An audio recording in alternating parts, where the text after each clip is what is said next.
ඔන්න දුවේ පුතේ ඔයාලා අහලා තියනා නේද නරියමිදි තිත්තයි කීවා වගේ කියන ප්‍රස්තාව පිරල ගැන.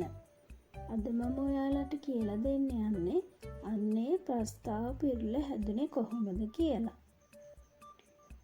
ඔන්න එකමත් එක දවසක නරියෙක් කැලේ මැදින් කෑම හොයාගෙන යනකොට උස මිදිවැලක ලොකු මිදි පොකුරක් තියෙනවා දැක්කලු.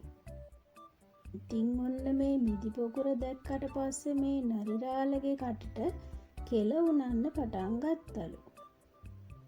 ඊට පස්සේ මේ නරිරාළ කොහොම හරි මම අද මේ මිදි පොකුර කඩා ගන්නවා කියලා හිතාගෙන උඩ පනින්න පටන් ගත්තලු. උඩ පැනලා කොච්චර උත්සාහ කළත් මේ මිදි පොකුරට ලං වෙන්න මේ නරිරාළට බැරි වුණාලු.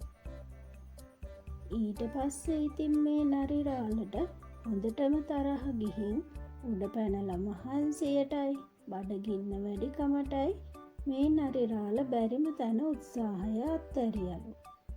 හැබැයි ඒ වුණාට පරාජය නම් බාරගත්තේ නෑ. ඒ වෙනුවට එයා මිදි තිත්තයි ඒව කන්න පුළුවන් කාටද? කිසිම රසක් නැති දෙයක් කන්න මොකටද මේ මහන්සි වෙන්නේ කිය යන්න ගියාලු.